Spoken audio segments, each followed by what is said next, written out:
जो के बाद अब इंतजार हो रहा है कि किस वक्त सरकार का गठन होगा, नए मुख्यमंत्री शपथ लेंगे। हमारे साथ में हरियाणा के बीजेपी के प्रभारी सतीश पूनिया हैं। पूनिया साहब, अब सभी को इंतज़ार है इस बात का कि कब होगी विधायक दल की मीटिंग।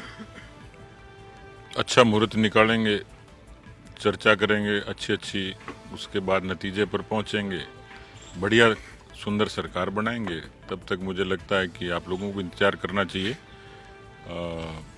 कुछ वरिष्ठ नेताओं की व्यस्तता और कुछ बाकी पार्टी के सर्कल्स में ठीक तरीके की चर्चा, इन सब को देख के समाहित करते हुए और मुझे लगता है दशहरे के बाद तक एक ठीक ठाक सा निर्णय हम लोग करेंगे। और क्या ये जो डिप्टी सीएम वाला फॉर्मूला जो बीजेपी अभी बाकी स्टेट्स में लगातार अपनाते आ रही है, हरियाणा में भी 2 डिप्टी सीएम होंगे?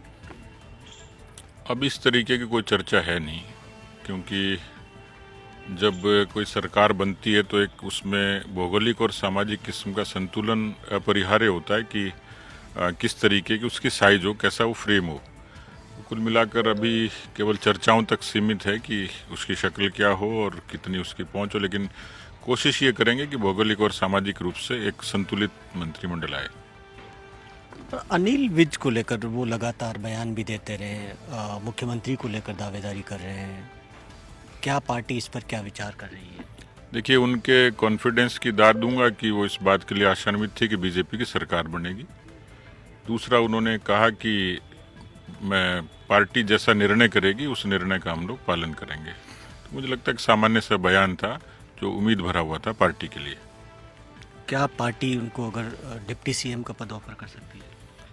अभी ये तो सब कल्पनाओं की सवाल हैं कि उसमें, क्योंकि मंत्रिमंडल में किस तरीके के लोगों को समाहित करेंगे ये निर्णय पार्टी के संसदीय दल का प्रिविलेज है, और वो उन सब तमाम चर्चाओं से जुड़ा हुआ है कि जिसमें हम लोग किस तरीके की हमारे मंत्रिमंडल की शक्ल क्या होगी। लेकिन ये थोड़ा सा प्रीमेच्योर है, थोड़ा सा वक्त का इंतजार मुझे लगता है करना चाहिए। एक जो हरियाणा को लेकर जिस तरीके से बहस चली और कई लोगों ने पक्ष ने सवाल उठाए कि जातियों के बीच में हरियाणा का चुनाव डिवाइड हो गया, जाट वर्सेस एंटी जाट हो गया। लेकिन जाट बेल्ट में भी तो बीजेपी ने ठीक ठाक प्रदर्शन किया। ये तो केवल एक मीडिया के अनुमान थे, लेकिन हकीकत ये थी कि भारतीय जनता पार्टी पहले भी सभी वर्गों की पार्टी थी, 36 कौम की पार्टी थी, कश्मीर से कन्याकुमारी तक पार्टी थी, और इसलिए भौगोलिक और सामाजिक रूप से हरियाणा में भी भारतीय जनता पार्टी समग्रता लिए हुई थी। कोई जिला ऐसा, कोई लोकसभा ऐसी नहीं बची जहां हमने सीट नहीं जीती। अपने मत प्रतिशत का इजाफा किया, और उसमें जो तथाकथित रूप से कही गई थी किसानों को लेकर, मुझे लगता है कि उस बेल्ट में भी पार्टी ने अच्छी संख्या में सीटें जीती हैं। बहुत टिपिकल सीटें थी जिसकी मिसाल दी जाती थी। लोग कहते थे ये सीट तो इसलिए नहीं जीत सकती, हुड्डा की ससुराल है। हमने उनकी ससुराल में भी उनको हराया, और इसलिए मुझे नहीं लगता कि इस बार का चुनाव कोई जातियों में बंटा हुआ चुनाव था। भारतीय जनता पार्टी के लिए ये बात कांग्रेस पर लागू जरूर होती है कि उन्होंने पंथ की, धर्म की, जाति की, बिरादरी की राजनीति की, पर बीजेपी की राजनीति समग्रता लिए हुए थे और उसमें हम सफल भी हुए।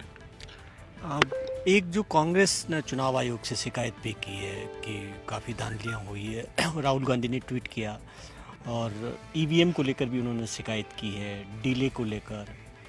कैसे देखती है? ये शिकायत कश्मीर में तो नहीं कर रहे वो, और उससे पहले जिन स्टेट्स में उनको जहाँ सफलता मिली होगी उसकी जिक्र भी उन्होंने किया होगा। तो मुझे लगता है कि कमज़ोर पक्ष को और बाद में बोलने के लिए किसी न किसी पे दोषारोपण करना होता है, वो चाहे चुनाव आयोग पे हो चाहे ईवीएम पे हो। लेकिन इन सब बातों से साफ तौर पर नज़र आ रहा है कि कांग्रेस की हकीकत क्या है। यदि वो मशीन को दोष दे सकते हैं तो इंसानों को दोष देना तो स्वाभाविक सी बात है, लेकिन सच्चाई ये है कि इस दोषारोपण से ये समझ में आ रहा है कि कांग्रेस की जो एक उनकी जो धरातल था वो कमज़ोर हो चुका है, और अब सिकवे शिकायत तकरार, उसके शिकायत का मुझे लगता है वो कागज़ खराब करेंगे चुनाव आयोग में, बाकी उसमें दम कुछ होगा नहीं।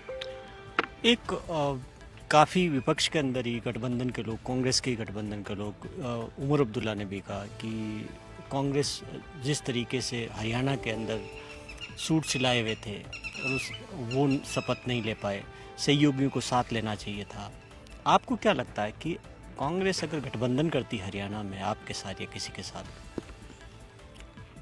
मुझे लगता है कि भारतीय जनता पार्टी को तो अलायंस की ज़रूरत नहीं थी, हम लोग पहले से तय कर चुके थे उसमें ये तय था कि हम गठबंधन नहीं करेंगे, अपने ताकत पे लड़ेंगे। दूसरा, हमने नायब सैनी के चेहरे पर चुनाव लड़ना ये तय कर दिया। कांग्रेस की न तो बारात तय थी न दूल्हा तय था, और स्वाभाविक रूप से जब नेतृत्व के बारे में किसी पार्टी में, किसी संस्था में असमंजस होता है तो उनको सफलता मिलती नहीं है।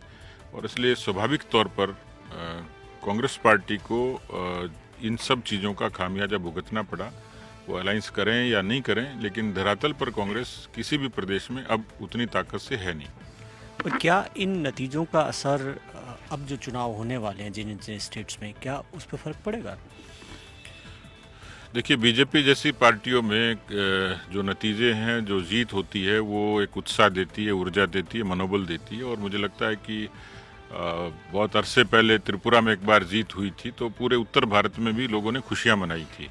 और इसलिए जब हम आज हरियाणा जीते हैं, प्रदेश छोटा होगा लेकिन उसकी धमक बड़ी है, उसकी गूंज पूरे देश भर में हुई है, तो कार्यकर्ताओं को एक ऊर्जा मिली है, ताकत मिली है। और मुझे लगता है कि ये ऊर्जा झारखंड में, महाराष्ट्र में और उपचुनाव पर भी काम करेगी। आखिरी सवाल, आप कब जा रहे हैं चंडीगढ़? हम भी, जो मैंने कहा कि एक बार सारी कवायद हो जाए, चर्चाएं सब तरीके से हो जाएं और एक अच्छे शुभ मुहूर्त का इंतजार है, उसके बाद चंडीगढ़ जाएंगे। कैमरा पर्सन मनीष के साथ भवानी सिंह, जयपुर, न्यूज़ 18 इंडिया।